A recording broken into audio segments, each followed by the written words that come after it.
Hey friends, welcome back to The Composed Artist. I'm your host, Stephanie Gaffney, and today I'm really excited to welcome a new guest, obviously. I had a fantastic conversation with Stephanie Paige Thomson. I first discovered her on Instagram, of all places.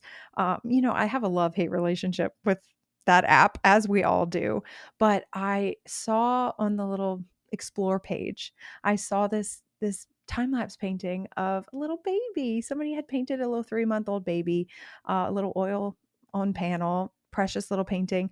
But it was the caption that hooked me, that convinced me, oh, I need to follow this girl. And so I did. And like I said, her name is Stephanie Paige Thomson. She's out of Indiana. She's a young mother, a young artist, but she has accomplished more in her 27 years. I believe she's 27. She's accomplished more as an artist than I have, and many other artists have in their full careers. She has an incredible story of how she became a professional artist. She is an award-winning artist as well. I did see her at the Portrait Society's conference, the Art of the Portrait conference earlier this year. She won an award for a piece that she had submitted. So that was really exciting to see as well, because I was aware of her and knew who she was at that time. But she created something that I think will intrigue you. It certainly intrigued me. She's created a virtual live painting studio community. So she's given us the opportunity to paint from life through 4K, super high quality video of live sitters, live portrait sitters, models.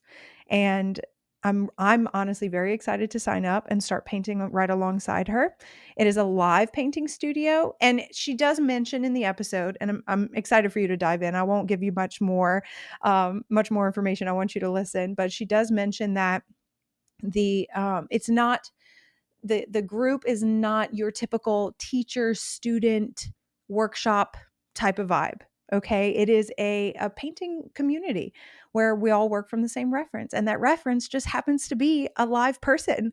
So you get to see much more detail, much more. You get to observe color and color temperature shifts and values and the planes of the face. Like you get to see more of that in a living model than you would a two-dimensional photograph that maybe has been edited by a photographer. Like this is a much better situation for painters.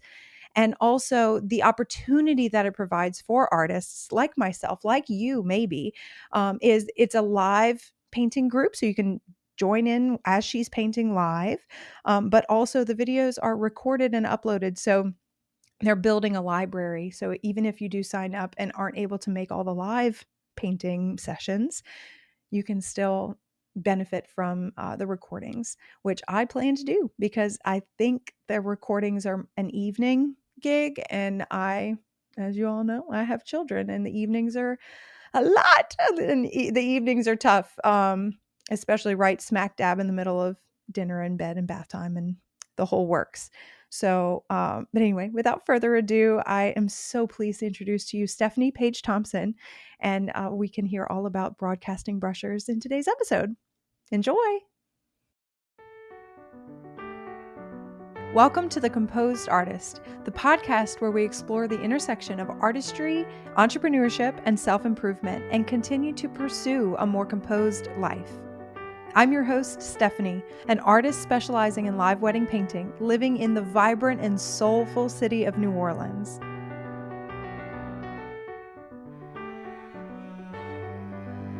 Over the past decade, my job has taken me all over the world, meeting and creating art in front of thousands of people, and has allowed me to create a colorful life for myself and my family. Now, I help other artists build confidence, develop their techniques, and fall in love with the art of live wedding painting. I invite you to join us for inspiring stories of creative journeys, practical tips for running a successful art business, and honest conversations about the joys and challenges of running a studio and being a parent. This podcast is here to keep you company, keep you entertained, and is full of resources to help you on your journey to create a business that feeds your soul, makes an impact, and is insanely profitable. The Composed Artist is the podcast for the bold, creative, passionate, and genuine artist. Let's get started. It just I was a happens to nanny for a you. long time, and so I was very up to date with all of the Disney shows to the point where when I met my husband, I hadn't seen any of the recent adult TV shows because I was painting.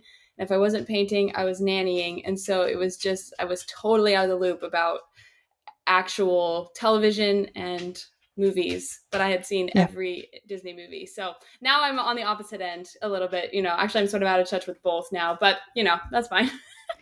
Do you watch TV or listen? Like, what do you do for entertainment while you're working? Like while you're painting? Right now, I don't have as much time to just be entertained while I'm painting as I used to because Mm. now I'm filming more and talking through what I am doing while I'm painting. So when I am able to just be painting and not also filming to be I'm not always teaching necessarily, but I'm just verbalizing because that stuff gets uploaded to the Patreon. But when I'm not, I'm listening usually to a podcast, or I used to listen to classical music a Mhm. lot. And I sort of got out of that habit, and I think I need to get back to it because it invigorates my mind without um, changing my mood, where sometimes I find that the podcast I'm listening to can start to influence the sort of brushstrokes I'm making because it can be a tense one, and all of a sudden I'm feeling tense, or it can be sad, and so sometimes I think the classical music, no words, no relation to reality, and it's still very complex. I think I need to get back to that a little bit when I have the opportunity to do that. Yeah, I agree. I've done paintings in the past. I don't know if you can relate, where I'll be listening to an audiobook or watching or just having a movie on the background. And when I revisit the painting, it almost becomes part of the process. So Yes. where when I look at my portfolio, I like look at that painting and I'm like, oh, Downton Abbey. I don't know Yes. why. That's what was on. And Yeah, then it's a classical particular. music. Yeah, no, I love the classical music. I because I work at weddings, it's a lot of like like wedding music. And so that's like high tempo, which is great, especially if you're Mm-hmm. trying to complete something in a time limit. But the classical music, it ignites something in your brain to where it's much more fluid. Like the movements are fluid. The decisions that you make just feel like water. I don't know. I need to do that too. Ooh, Yeah. you've inspired me. Okay, so Yeah. in this studio, what are you doing mostly? Are you mostly hosting your virtual painting sessions, or are you working on commissions? Give me a snapshot of what you do as a professional artist. So my current schedule is that I am painting 4 to 5 days a week, and I'm fitting that into my son's nap times and Mhm. bedtimes. So I split it up between work for the Patreon and personal paintings and commissions. I Mhm. don't take very many commissions. I am able to be pretty picky about which ones I take. So I do have a couple right now that I'm really excited about. So that's roughly how it works. So I roughly have about 4 hours a day to paint, and I'm very focused about what I'm doing when my son is awake, so that I can, as soon as he's asleep, be painting. And the Patreon with the live streaming, that is twice a month in the evening. That then blends over into the next day with doing, uploading the replays and the reference Mhm. photos. And I finish those paintings often the next day. Sometimes it takes me 2 days. So after a live stream day, I will have work that I devote towards finishing that painting. And then after that's finished, go back to my personal or the commission that I'm working on. And then also with the Patreon, I have those second and third tier. So those involve one-to-one calls and group calls with Mhm. me and the patrons. So I fit those into those nap time schedule and after bedtime as well. So I am the most efficient I've ever been with my time in this current phase of life. Yep, isn't that wild how that happened? Yep. And I'm painting better. That's what I think is Yeah. interesting. I'm painting better than when I had 8 hours a day because I would take 30 minutes for an existential crisis, and then I would Mhm. take 30 minutes to think about if the painting mattered or not, and then I would finally get to work. Whereas now I am much more grounded in who I am, just being older. The difference between 27 versus 17 is a big one. But then also being a mother and realizing that my bad painting day doesn't affect who I am. Yeah. I went through that a lot in my first 10 years of painting. Just a bad painting day meant I was a bad painter. So then I would have, just emotionally, where now I just am much more grounded. My son Mhm. wakes up and smiles at me and wants to be with me, and it doesn't matter that maybe I could have, I have some things to fix on the painting. I'll fix them tomorrow. Yeah, it really does affect your decision making too, huh? Like you don't have time for, like you said, the existential crisis, and then you treat it more like I get to do this. I'm excited, like I'm excited to spend time with my Right. child, of course, but when he's sleeping, it's like you get to go in your studio and create, and then you don't have time for that. You don't have time to feel feelings like bad, like feel bad about the day or the process or that internal stuff. Oh, 100%. I can relate. And I love that you Yeah. said that you're more productive now because I don't know how we do it all, like 4 hours a day. Imagine 5 years ago the thought like somebody telling you, "Okay, you know how you paint all the time? And not anymore. You get 4 hours a day." Like you would panic. Mhm. You would just completely like I would really struggle with the limit there. But honestly, having 4, if you have 2 hours uninterrupted because it's nap time or because grandma's there, like it's like, "Oh my gosh, I'm good. That's all I Yep. needed for the day." That's so great. I can relate. Yeah. Um, I know you can. Girl. And then people ask me all the time because I'm expecting number 4. And they're like, "How do you do it? I couldn't imagine." Well, I do have help. So I cannot take credit for everything that I'm accomplishing, work wise, or even like motherhood wise. I have a supportive husband, and I can't wait to hear about y'all's relationship, how y'all balance your work schedule and being a mother and co-parenting and things. Oh my God. And then your child is under 2. So you haven't even gotten into like attitude yet or whatever. I'm sure you're getting hints of it, but I just can't wait. I'm so excited for you for just to be a mom and just to watch the kids develop. But anyway, like I have so much help, and I'm really grateful for it, and I don't take that for granted at all because when the help is gone, like if baby's sick, there goes your day. Live wedding painters. Have you taken a minute to evaluate your business yet? Have you started to think about next year yet? As this year comes to a close, it's important for each of us to take a moment and reflect. Did you hit the goals you set for yourself? Did you set goals at the beginning of the year at all? Was there any clarity in your vision for your creative business? Or have you just been hanging on for the ride? Now, imagine starting next year with a clear plan, a year where you're building a stellar portfolio and booking dream weddings, showing up with confidence, and taking bold steps toward your career goals. That's exactly what my goal setting workbook is here to help you achieve. Created for the members of my online course, The Wedding Painter's Blueprint, the goal setting workbook is more than just a place to jot down ideas. It is your roadmap to success for the year ahead. With guided evaluations, you'll identify your unique personal and professional challenges. You'll address physical and psychological elements that might be holding you back. And you will set clear, achievable goals and map out the steps to reach them so you can turn your vision into reality. This workbook is free to download and print so you can physically write down your goals. It includes tools to help you track your growth and adjust as needed, and will actually help you take vague dreams and turn them into concrete plans, and turn those plans into real success. Next year doesn't have to feel uncertain.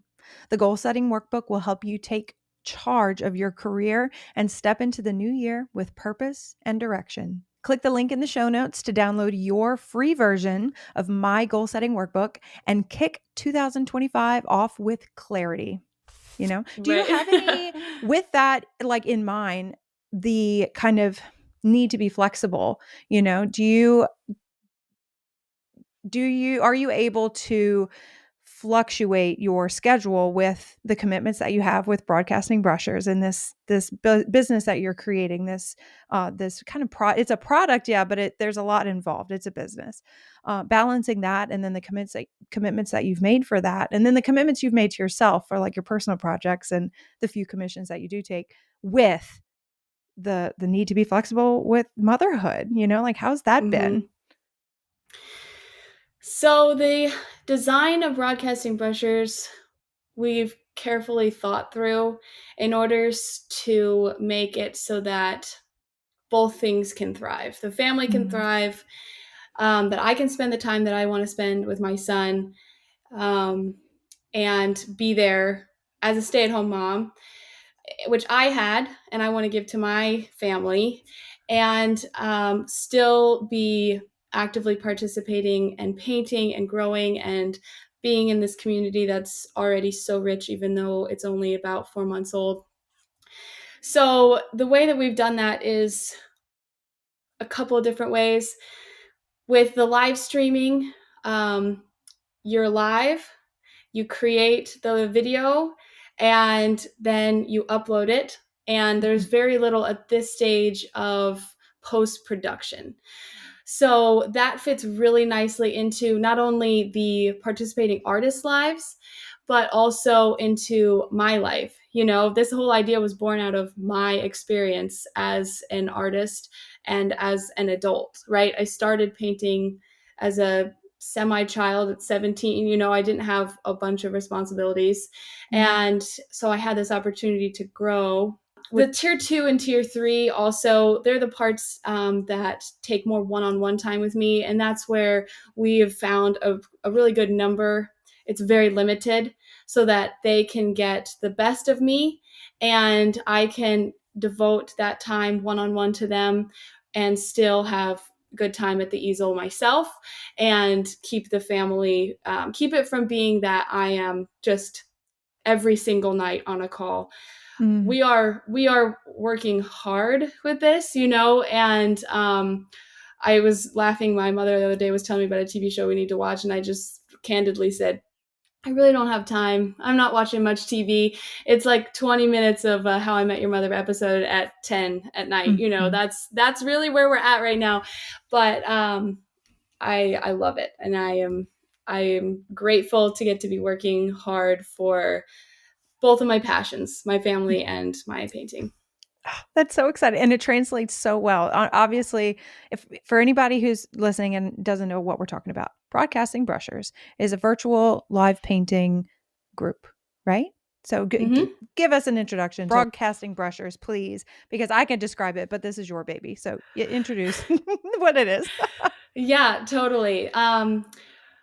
Broadcasting Brushers is a virtual life painting group. So we are live streaming twice a month on YouTube for 3 hours. We have a live model, and then I'm painting. And so you can see not only the live model so that you can paint along, but you can also see my painting and my palette. And so there's those two streams going on. The community the community is designed to fill a gap that I've noticed in the art world. So I started to mention a little minute ago, when I started painting, I was 17 years old.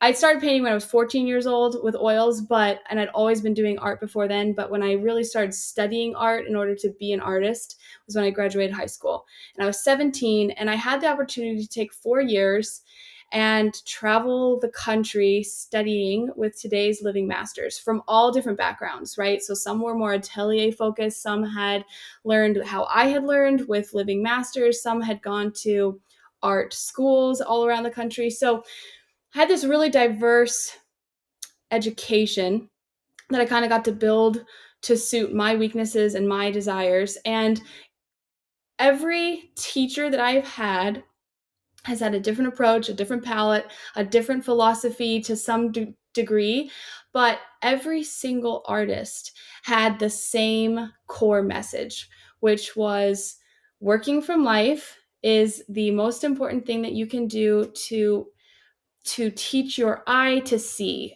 because the values will be the truest. The proportions will be undistorted. Their edges will be the most diverse. Color, temperature, and color will be the freshest, right? There's a bunch of reasons why working from life is the most important. And then the second thing that every teacher, regardless of their background, stated was you have to get the mileage in. You can take the best workshops, you can have the best gear, you can have the best studio lighting, you can have the biggest north light, but if you're only in there painting once a month, it doesn't matter. And that mileage of time at the easel, and eventually painting rolls and rolls of canvas, that is what will take you the furthest. So that was my sort of education. And after coming out of that 4 years, I realized as my life I became an adult, I had more responsibilities. I became a wife, and then most recently a mother. I realized if I wanted to do the same thing today and start my career and start studying that way, it would be more challenging because I Mhm. wouldn't have, the responsibilities of a 17-year-old. I was busy and I was working, but I wasn't a mom, I wasn't a wife. So I just had some flexibility and the ability to be selfish in a way that I'm Mm. not now. Yeah. So, how would I do it now? And then also I was faced with this question, you know, I realized there are limitations, and they're wonderful limitations, and I wouldn't trade them for the world, right? And creativity thrives within constraints, so it's not a Yeah. bad thing, but I wouldn't be able to do the same form of education as I had. And this idea of broadcasting brushers came out. How can I help people who have responsibilities, right? All of us have Mhm. responsibilities. They are different for each of us. We're mothers and fathers, we're caregivers, we are people that are artists, but we're working in a different profession, and we're doing art in our free time. There's 100 different reasons why finding time to paint can be difficult. So my question was, how can I bring the highest quality reference material to people as close to working from life as possible and allow people without any barriers to grow as an artist? Well, that was our premise. If we can provide those things, that was what we wanted for broadcasting brushers. So that's what we've done. We live stream in 4K resolution. That took a long time to figure out, but you can see individual pores and hairs. Yes. It is as close to working from life as possible, and it is way better than these terrible photos that we're all working with, right? Because that's your alternative. If you can't work from life all the time, which can be difficult for a myriad of reasons, then you're working from these photos that are just so grainy, and you're guessing at color, temperature, and the values are so contrasted. Mhm. And so your growth is really slowed down because of the material that you're using. So that's what broadcasting brushers is. That's our mission. And we have almost, I can't remember, I think we're over 70 now, almost to 80 people from all around the world: South Yeah. Africa, Italy, um, Asia, Europe, of course, the United States, Canada, Mhm. Mexico, all getting together and painting together.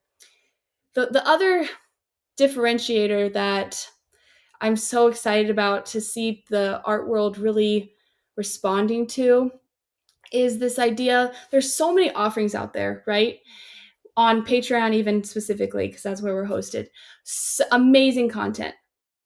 The thing that's different about broadcasting brushers is that a lot of that other offering is teacher to student. You watch and you see them do it, and then at another time, you practice it on your own. So it Yeah. requires not only the time to watch it, but then another time to really put it to the test and absorb it into your own practice. With broadcasting brushers, it's a community of artists. We're painting together. I'm sharing Yeah. my process. I'm available for any question within reason that you want to ask. Um, but it's not a follow along. You can use Yeah. any medium that you want. You can follow along if you want to, but there are artists in there that are further in their career than I am. And then there's artists in there that are brand new and it's the first time they've ever picked up the paint, and it doesn't matter. It's Mhm. it's perfectly geared towards towards any level artist that you are. It's an incredible thing. Honestly, I watched your we're friends on Instagram. I've been following the stories. You recently had an open house and it was kind of a welcome, come check it out for free and we'll paint along and I'll explain and then you shared after that.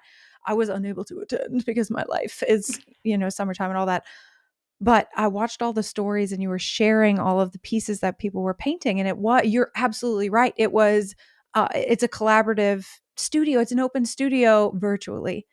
And Mm-hmm. the quality of the quality, like you said, like you can see every pore and every hair on the model. And the model is sitting Yeah. there live like a model. You've got some movement, it's they're doing a great job, obviously, but you've got some personality. You can see that you crack a joke and then they laugh, and then you see their eyes light up. You see the life. It's not a two-dimensional photograph. It's not, and it's more importantly, it's not an edited photo like we have in my world. Right. We work with weddings and it's portrait artists.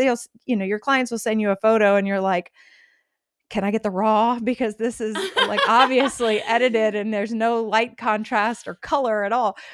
And so Yeah. seeing that illuminated, like studio lit head, and then having it be alive and have a personality and be able to attempt to capture that along with all the other artists, and you guide the painting, the process of creating the painting. You guide it so well because you're sharing what but you're inviting people to paint along. It's not like you said, teacher, student, watch me do this, then you do it just like I did. It's not that.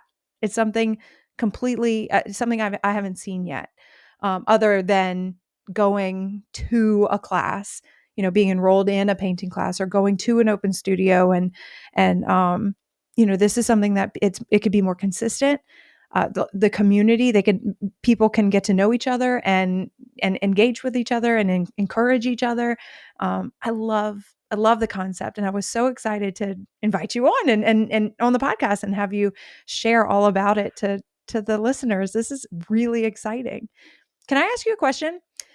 What uh let's see. I have so many questions, Stephanie.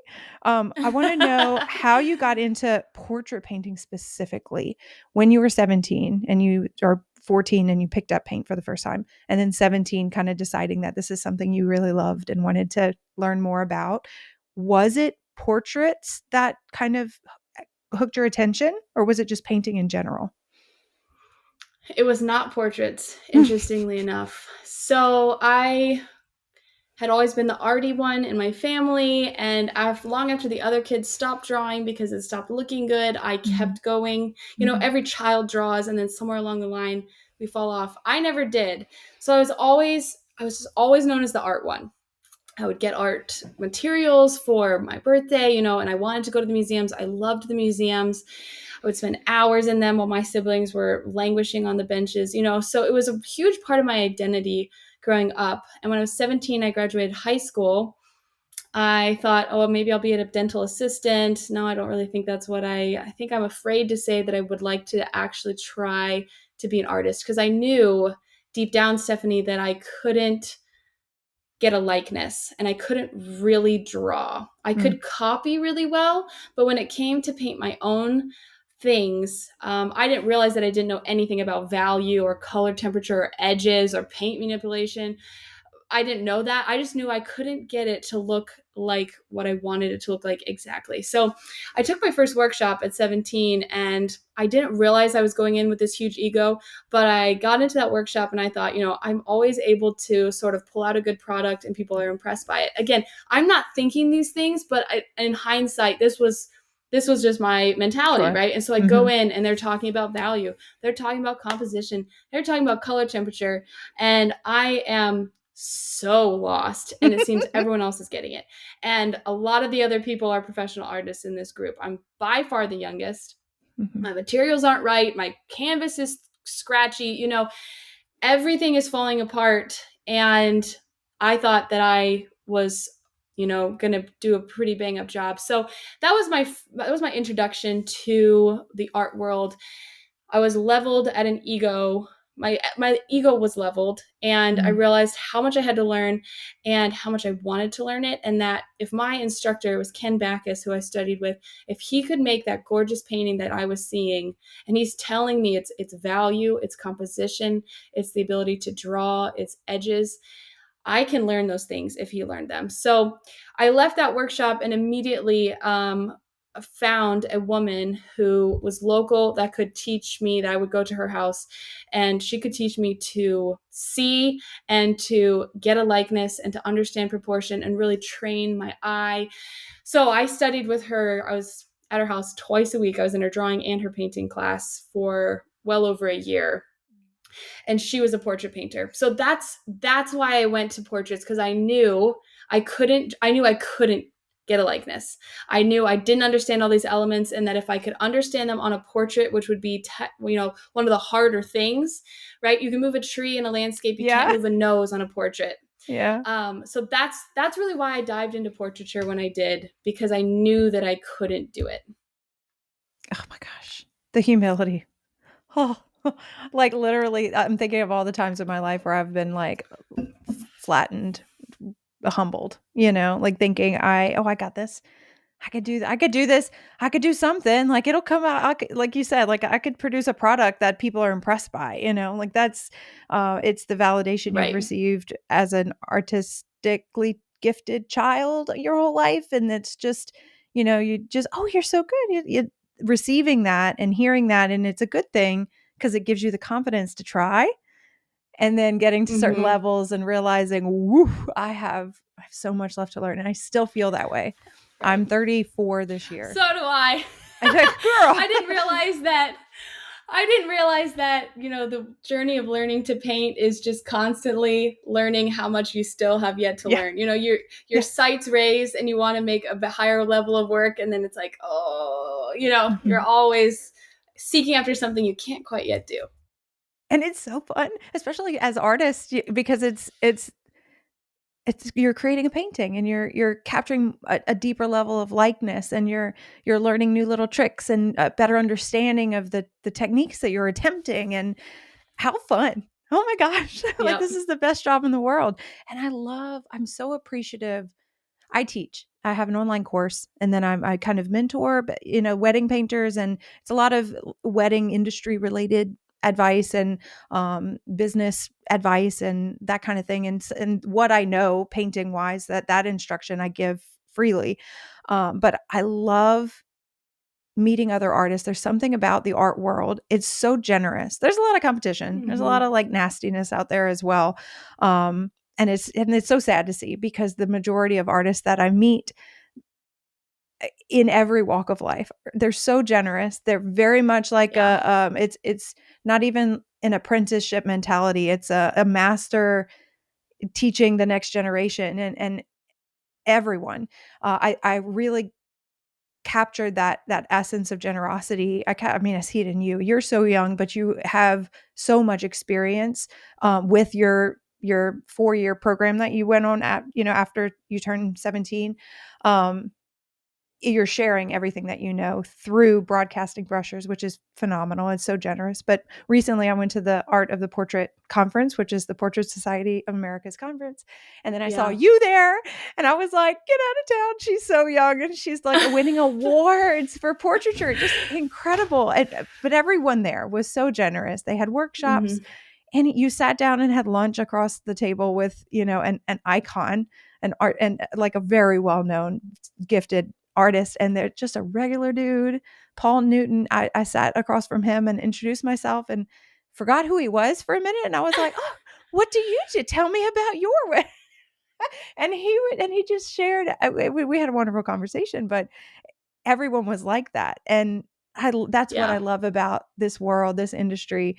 That's what I appreciate about what you're doing and what you're adding to it. Like, this is legacy stuff, girl. Like, that. You're building a legacy that's going to go after like your whole lifetime, and then after this virtual painting studio and the generosity you're putting out there. Fellow entrepreneurs, listen up. Let's talk about protecting your business. We all know that having a solid contract is essential, but drafting them is daunting and can be very expensive. I'm an artist, I'm not a lawyer for a reason. That's where the legal page comes in. The legal page offers attorney drafted contract templates tailored for creatives and small business owners like you and me. Whether you're a photographer, an artist, a business coach, a designer, or an event planner, or what have you, they've got you covered. These templates are easy to customize and come with very clear instructions that include free future updates. That's huge. I was honored to be asked to review their live event artist contract, and it checks all the boxes for me. Don't leave your business vulnerable. Invest in peace of mind with the Legal Pages contract templates. So, if you're ready to get your business legally legit, head to the show notes and click the link to save 10% off any product in the shop, or use my code StephanieG10. Again, get your business legally legit with a Legal Page contract today. Um, I would love to hear your experience with the Portrait Society's conferences and, being a member and being an award-winning member and everything. Please tell us all about your experience with that. Yeah, for sure. The representational artist world, in my experience, I've been in it for 10 years, uh, has been overwhelmingly generous, just like you've Mm. just said. People are so generous. I have run into very few people that are unwilling to tell you what material they're using or how they're Mhm. getting something done. They are there, but they're usually not as prominent because the world of representational art is so friendly and so caring and so giving and so generous that the people that aren't really just probably don't like it and don't fit in, honestly. So I have very, very few exposures to people that are not just overwhelmingly kind and generous. When I Mhm. first when my first year of painting, seriously, when I was 17, I got connected with Dawn Whitelaw, who's on the board of the Porch Society. I took a workshop with her, and she said, "You need to come. There's scholarships available. See if you can get one and come to the conference." So I go to the conference that year, and I am seeing people who are my art heroes. Everett Raymond Kinsler was there before he passed away. I got to Oh my watch him gosh. talk about his career and meet him. And there's just artists that you couldn't travel the world. It would take a year if you went to all of their individual studios to talk face to face with them, and in a matter of 3 days you get to have this exposure to hundreds of artists of unbelievable skill. I am such a firm believer in the fact that as artists we need each other, because it's not just the importance of getting tips or ideas about how to further understand value, or think about this when it comes to color temperature. Form goes warmer and cooler. It's not Mhm. this warm light cool shadow. There's warm lights and cool lights in the lights, and warm lights and cool lights in the shadows. These philosophical things, but also, what palette are you using? That is amazing and so compact and so light. I want to go plein air painting. Where did you get that? Oh, you made it? How did you make it? Yeah. There's so much to this life as an artist. Or, wow, you have 4 kids. I want to have a family, but I still want to paint. How are you managing your time? All of those things are so important beyond just the technical aspects of painting, which again is what I'm so excited to see happening in broadcasting brushers. It's like a microcosm of that, right? Yeah. Portrait Society is amazing, and I highly recommend, if you can go, because it is just, you will leave with so many connections and friends and so much knowledge. But it's 3 days a year, and we can't. I can't sustain, this level of inspiration on only 3 days, Yeah. right, of connecting with other artists, and then going back to your studio and you realize, wow, this is really hard, and there's not a whole Mhm. bunch of people clapping for me at the breaks, to tell me I'm doing a good job, or whatever it is. Going up Mhm. on stage to receive that award was really invigorating, but now I'm back and here's this painting that was unfinished. It's still unfinished, and I still don't know how to finish it. That's when, okay, well, I'm going to pick up the phone and I'm going to call my friend and send a picture and say, this painting is unfinished. How would you go about fixing it? So that's where that community piece of being an artist is so important. And what I, again, have sought to fill a gap in our lives as artists, right? If we can't get into a group, there's not a lot of artists in your area. Maybe you live in a place where you're primarily a figurative artist, but everyone's a landscape painter. Yeah. They don't even understand what you're trying to do. And for whatever reason, there's no life drawing group in your area. So you don't have any community of people, or everyone's an abstract artist, Right. they don't even understand what you're fighting to, get closer value compression in your studio every day. They just won't even get it.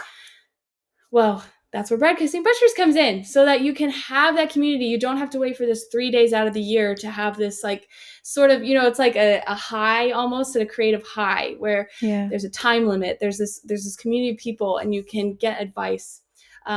So that's a very long answer to a simple question, but the Portrait Society really was the sort of starting ground for me for entering the art world, seeing how generous it is. And so many of the artists I've met there, I've now studied with, and I've now become friends with. There was a point in my career where I was nervous, a couple of years ago. Am I ready to start to teach? Do I have enough experience?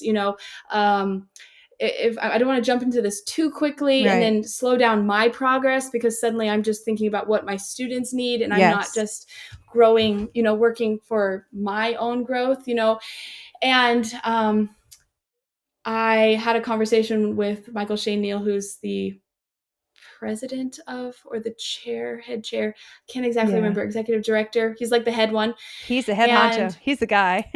whatever the highest level is, he's it. And he said, you actually have a responsibility, Stephanie, to share everything that you have learned, because so Oh. many artists have poured into you, and you are carrying this information that needs to be passed on. So I understand where you're coming from, but you're ready, and it's actually your responsibility to pass it on.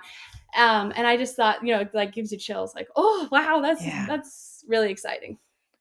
Do you enjoy leading the the painting sessions? Because you do, like you said, you record your process, and then you're speaking the whole time. You're sharing your thoughts. You're instructing in a way, because it is like, okay, I'm going to do this next. But then you're giving, and you're peeling open the, like, pulling back the curtains on your process. Do you, Mhm. in terms of your personality style, do you enjoy that? Is that absolutely terrifying and draining every time, or do you like live on it? You know what I mean? I love it. I really love it. I am very tired at the end, Yeah. but it is a joyful tired. I love it. I love painting portraits. I love getting to know the models. I started painting portraits because I wanted to just learn how to draw, and I've kept painting portraits because what better experience is there to sit down with someone, either a stranger, and you learn all about their life and how they became the way they are, how they got the lines that are on their face, or a loved one who you just love so much you want to capture, like my paintings of my son. When I gave birth and I started to paint him for the first time, I literally said to my husband, this is why I have been working this hard for the last 10 years. I can paint him and it looks like him. Yeah. What There's no better thrill than that for me as an artist. And I love bringing together people and talking about, the nerdy stuff, what's on your palette, what brand is it higher in pigment than this alternative brand, that stuff just gets me so excited. So I really do love every aspect of it. This is a funny little side story for you. When I first started life painting, I was trying to find groups in my area, and there were a couple, but the artists there were all landscape artists, and they just didn't spend any time on the pose. So we'd show up and this pose would be like, the model would be like, I'm tired. Can I just like lay my head back? And they'd be like, sure. So then the pose would be like this the whole night, and they'd look like they were like dead. I can't actually Yes. see myself, but it wouldn't make any sense unless and it was Yeah. not lyrical, not inspiring. The light was crazy. And so like every week I would say, well, what if you actually did this? Well, I brought this costume. Do you want to try this? And the group kept going for it and kept going to it, to the point that like a year in, when it came to pose the model, they would say, well, Stephanie, what do you want her to do? Yeah. And so I love every part of it. It makes a big difference. Honestly, that's the hardest part about painting from life. And that's why I love what you've created, is getting a willing model who can sit still. who understands like an instruction, like, tilt your chin down and turn like this just a little bit more into the light or out of the light, give us a glint in your eye. Like, it makes a big difference, that direction that you give. Yeah. And I love to plein air paint like that. I love that's my kind of hobby, I guess, to go out and paint something just because visually appealing, work on compositions and, capturing Mhm. color and value in the world and on like a little 5x7, maybe 8x10 or whatever.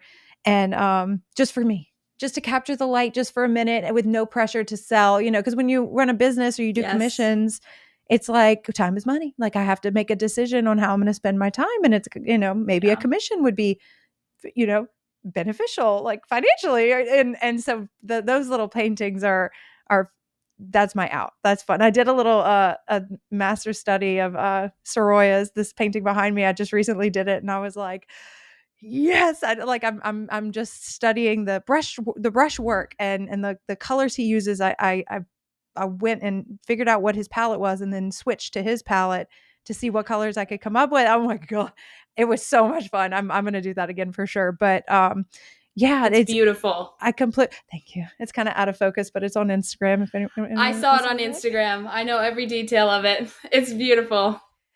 Oh, and then that too, I would have loved to have recorded the process and recorded some thoughts, some real time thoughts, Yep. But honestly, I had wrapped up a job, and I was like, that was my fun painting for fun thing, and so I Yep. cranked up a book on tape or something. Yeah, I was listening to a book on tape. A book on tape. I sound 80 years old. An I audiobook. say that. I say that still. I still say book on tape. Okay, good. I had tapes growing up. I don't have any now. I think that's All right, artist friends, if you've been wanting to try oil paints but don't know where to start, I've got the recommendation for you. Chris Fornatero, also known as Paint Coach on YouTube, has an incredible course called The Foundations of Oil Painting. And honestly, it's one of the best resources out there for mastering the basics. Now, I have my own course and mentorship program specifically for artists and live painters. And I'm super proud of the work that we do there. But I'll be the first to tell you, we don't go nearly as deep into the fundamentals of oil painting specifically as Chris Fornatero does in this course. He breaks down everything, not only the materials that you need and how to use them, but also value, color mixing, brushwork, and setting up your palette properly so that it clicks. Whether you're brand new to oils or you just want to strengthen your foundation, this is the course that I recommend. To check out the course and support the show, visit paintwithpaintcoach.com or go to my show notes and click the link there that I've provided. Get the skills, the confidence, and the solid foundation to make your best work yet. I think that's so important, Stephanie, to take time just to play. And that's kind of Yeah. how I even treat broadcasting brushers. I try to treat every painting that way, Mm-hmm. but it's so important, and then to do, like you said, you're usually doing wedding paintings, which are, you so involved, right? It's an interior, it's a landscape, it's a portrait, it's a figure, it's multiple figures, it's a floral. Yeah. But then to take time where it's just for you, and it doesn't need to necessarily be sold. It's so important for just the creative juices, and they inform each other, right? So you Mm-hmm. going and doing a plein air thing will inform when you come back to do the commission, Yes. or you're painting the bride and the groom. All of that you've learned, it's all just shapes and values and colors. So even if you're not a portrait painter, if you go and do portrait work, it will increase the still life or the landscape, which is your Yes. usual. Or if you're an oil painter and you pick up watercolor or pastel, the things that you learn there will also inform your your true medium, I would say, whatever is the Yeah. one that you're working the most in. Being more well-rounded and diverse and having as many tools in our toolbox as artists, and doing master copies like the beautiful Soroya you've got behind you. That's always been my goal. I want to be in any position. I could be on the coast of California, or I could be in the mountains of Colorado, and I want to be able to paint it. Because I have the knowledge of painting and all these tools from all these different exposures to different artists that I've learned from, or techniques I've learned. So yeah, I'm very inspired, and I love doing master copies. So I saw your reel on Instagram, and I was like, oh, that was a great choice. It's a beautiful painting. I haven't done one. I'm actually working. I'm trying to convince our local Museum of Art to start a copyist program, so that I could Mm, go so for selfish reasons, so that I can go myself and other artists in the area um, who are respectful and would follow the rules, can go and create master copies of the works that we have there. good for Um, you. Hopefully, we'll get there. We'll get there. I'm working on it. When you were doing your 4 year program of learning from the masters, were you traveling to their studios and their locations? Were you like hopping all over the country or the world, or was it like an introduction, a virtual thing, and then you do the work here? Like, were you living in their area? What was that like? Like, snapshot, Cliff's Notes. Great question. So I live very close to where I live now in Indiana, born and raised. Mm-hmm. And so I was traveling to them in workshops that they were putting on in different parts of the country. So in Vermont, I went pretty much every fall. I went to Vermont for a week because Rob Liberace was teaching drawing at Village Arts of Putney. So I went and I stayed with him, I think, 4 times. So every fall I would go back and uh, study drawing with him again. And that was, anyone could have bought a ticket to that workshop, right? You know, it was just free and open to Mm, the public. Very few of these were private invitation only things that did come as I became then better friends with some of the artists. You know, a couple times there would be something, this artist in town, you want to come paint together? Definitely. But yeah, it was really just through workshops that were open and they're available to everyone and still are. So I was in Scottsdale repeatedly at the Scottsdale Artist School. Here in Indiana, in southern Indiana, there was a group of workshops being hosted in a small town and in the spring, and it was people like Kwang Ho, Dan Gerhardt, Susan Lyons, Scott Burdick, um, CW Mundy, who's a wonderful friend and mentor of mine. And they're all in this little tiny town teaching workshops at the same time. So you can pop into their workshops on lunch breaks and see what everyone's learning and run into the artists at the cafe on yeah. lunch breaks. So that was how I did that. I didn't travel out of the country during that 4 year period to study. I was all just in the States and I was traveling to them. That is so exciting. So 4 years right after, I mean, out of high school, were Yeah. you also enrolled in college, or this was your I guess your further education? Yes, this was what I did for college. The dream. I remember telling my mom, I remember looking at the program. I was homeschooled and I did end up going to a I was state too. university. Were you really? Shut up. Oh my gosh. Yep. Okay. Yeah, we're going to have a part 2 conversation. This is insane.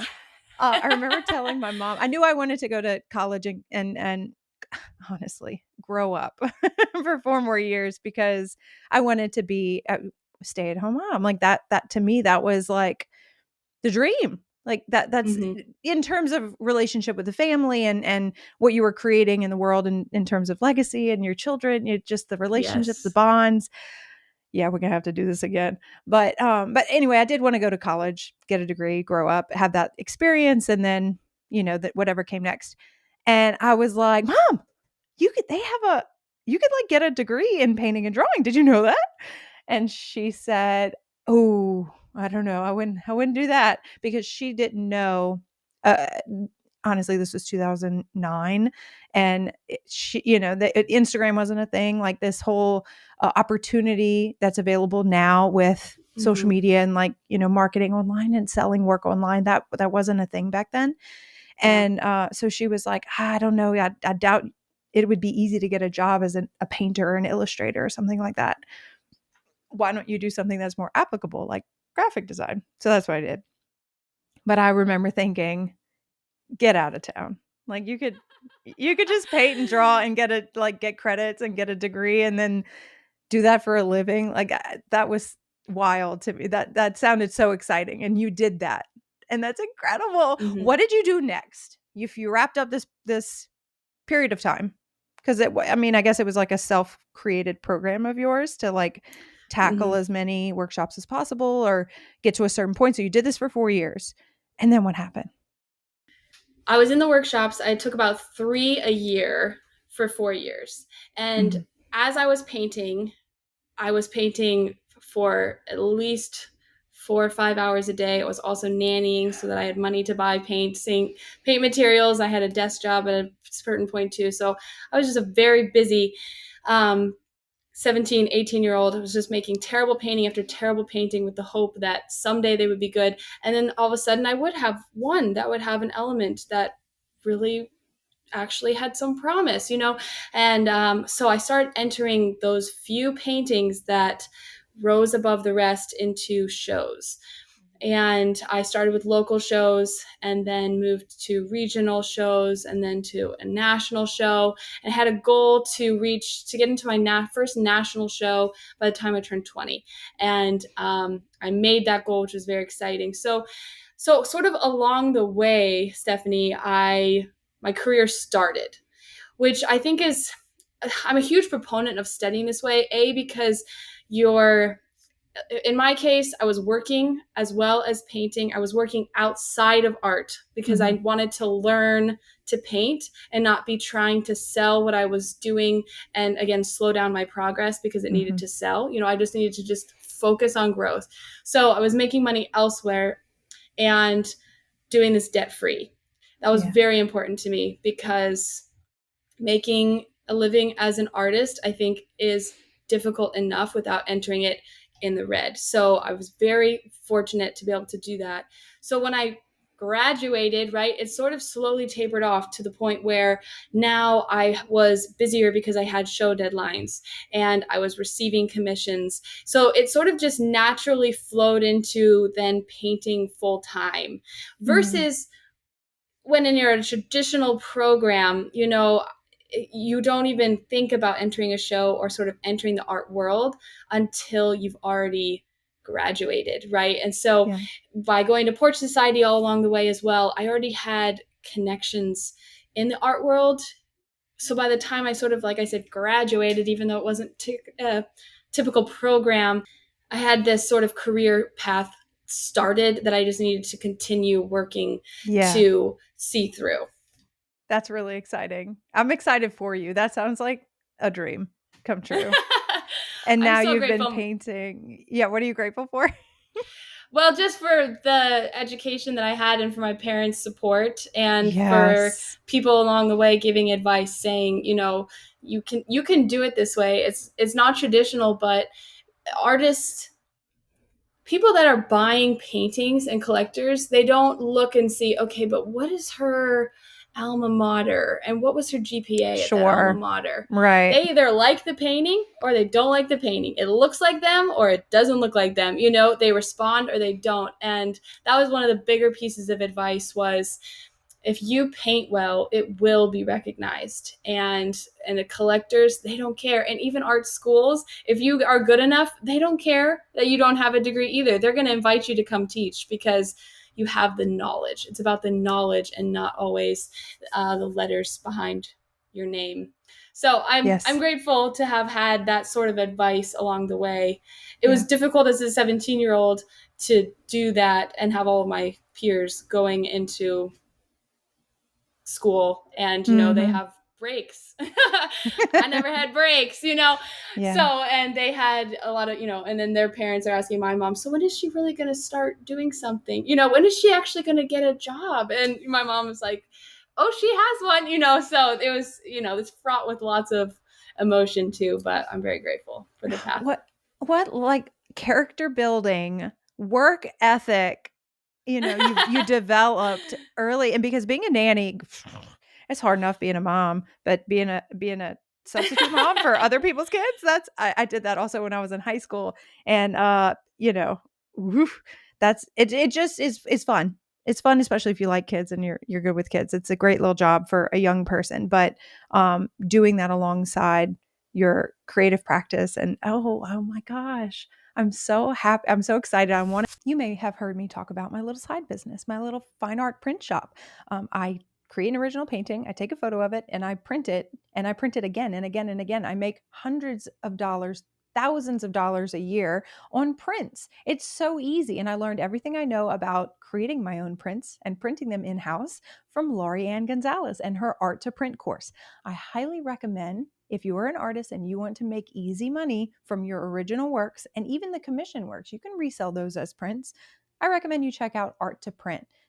Laurie Ann has a very direct way of teaching, and you are really going to appreciate her no fluff method of giving you information and telling you exactly what you need to do to make making fine art prints in your own studio a breeze. You can check her out online at learn.laurieannart.com. That's learn at LaurieAnnEart.com, or just click the link in the show notes for my affiliate link. Check her out and thank me later. I have a few questions to ask you before we end the call.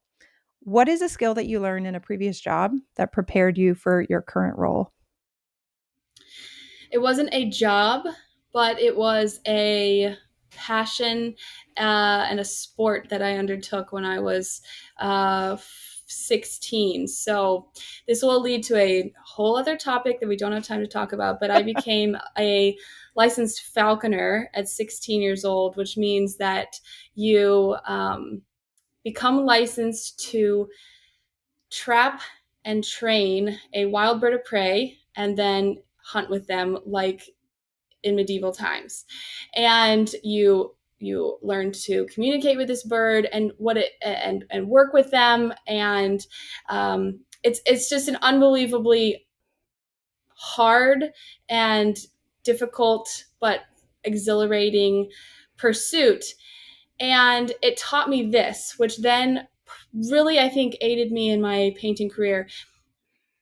I had to believe in something that didn't yet exist in reality and work towards it and put a lot of effort, a lot of money, and a lot of time towards something that I didn't yet have. So with falconry, it was I believe that if I build this equipment and I get this license and I spend all of my babysitting money that I've worked the last, 5 years building up to get this, all of this set up, that I will have a bird that I will then be able to train. And then you get the bird and I believe that it will be trained, and in painting, you're always envisioning something that doesn't exist and believing that it can exist and that you can make it happen. So I think that sport of falconry really taught me that, how to put work in towards something that doesn't exist in reality and make it exist through perseverance. Okay. First of all, that is the most homeschool thing I have ever heard. I'm so It jealous. is. First of all, that sounds like so much fun. Oh my God. But what a powerful message. That was the best response I've gotten on the show. That's incredible. Wow, Oh, that's yeah, awesome. hands down, to believe in the potential of something. Girl, that was good. Everybody write that down. Learn from it.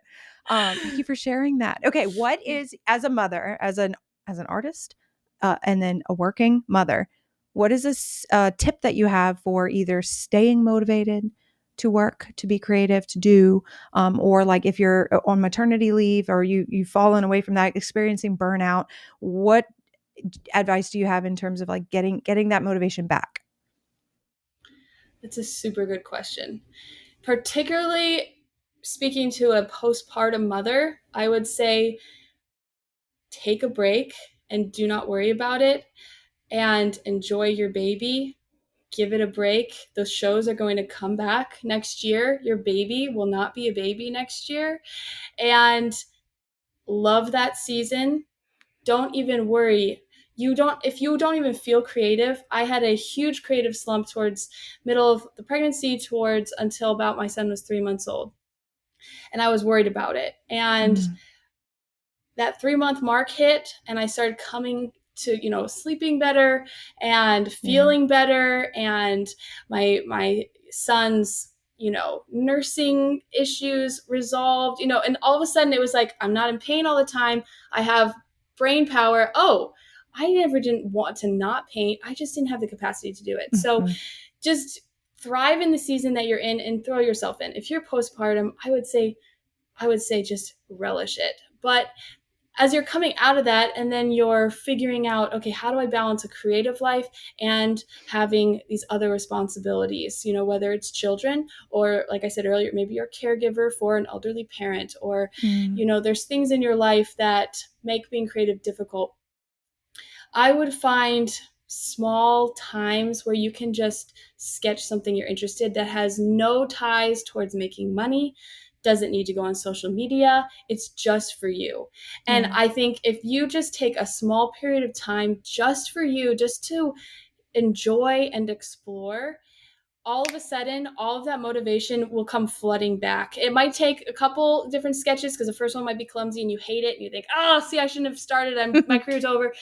But just do it for you, and with no expectations. And you're that artist within you that might be dormant will come back alive. I a brief plug. I made a whole video about burnout that Yeah. talks at length about my experience with burnout, which was totally separate from motherhood, totally separate from being sleep deprived. It was being almost overly loaded with creative responsibility that Mm. and then having my ego wrapped up in it. So I have a whole YouTube video, and I post YouTube videos every Friday on my YouTube that talk about different aspects like this. So there's one out there that says I have creative burnout, now what, something like that. Yeah. And I talk with very specific, I share my personal story and how I kind of learned a few techniques for how to avoid it and then come out of it. Well, I know what I'm going to be listening to this afternoon when I paint for fun, because I'm going to do that today. Oh my gosh. Thank you so much. What wonderful advice, because it's applicable. A lot of moms and women listen to this podcast. So thank you. It's relevant to me. But in terms of burnout in general, like, wonderful advice. Thank you. Like, giving space for that, and not thinking like you have to fight against it, like it's Mm-hmm. seasonal. Life and emotions, and it's all seasonal. Oh my gosh. I love, Yep. I titled this podcast The Composed Artist, as kind of a joke, because we're all just trying, like we're Yep. just trying our best. Like, there is no point of like perfect composure or perfect balance. It's all like a daily strive toward feeling that Yep. way. Oh my gosh, thank you, Stephanie. Thank you so much for coming chat with me today. I hope that you would be willing to come back and chat for a part 2, because there's so much that I want to talk to you about. You're an absolute light in the world, in the art world. I'm so impressed. Thank you. Thank you for building the Broadcasting Brushers. Please share where people can follow you and your work on social media, YouTube, and then Broadcasting Brushers as well. Where can people learn more? You can follow me on Instagram. My handle is at Stephanie Paige Thomson, Thompson without a P. I am sharing frequently behind the scenes, works in progress, all kinds of stuff on there. You can find Broadcasting Brushers at Broadcasting Brushers on Patreon. You can also go to www.broadcastingbrushers.com and see a little bit more behind the scenes. You can see the gallery of works that the community is making, read some testimonials. If you wanted a little bit more information than the Patreon platform can support, you can go there. And then, as I mentioned, I post on YouTube on every Friday a video. So you can go to, I can't remember, I think it's Stephanie Thompson on YouTube. But if you go to my Instagram, everything is linked right there.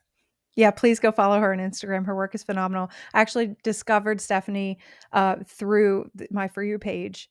It's all art and babies. And it was the perfect combo, because it was a painting you did of your son when he was like 3 months old. And Yes. it's a beautiful painting, and it was a time lapse. And so I was like, I want that. And then your caption, like the message paired with that entertaining, beautiful time lapse of that painting, hooked me, and I started following you from there. And then, found out about all of the things that you're doing and have to offer. So thank you again for coming to hang out with us. And I hope you have a wonderful rest of your day. And I'll talk to you soon. Okay. It was lovely to meet you, Stephanie. Thanks for a wonderful conversation, and just a pleasure to now have you in my circle. I can't believe we didn't meet in person at Portrait Society, but next I time. know it was only us and 750 other people. Next time, it'll be fun. I look forward to it. Yes. All right, Thanks, bye, Stephanie. girl. Thank you for tuning in and joining us on this journey of artistic exploration, entrepreneurial growth, and personal development. Remember, you have the power to create a life that is both fulfilled and balanced. If you enjoyed today's podcast, please subscribe to The Composed Artist on Spotify, Apple Podcasts, and YouTube. And don't forget to leave us a review. Your feedback means the world to us and helps us reach more creatives like you. Until next time, keep creating, keep dreaming, and keep pursuing that composed life. You got this.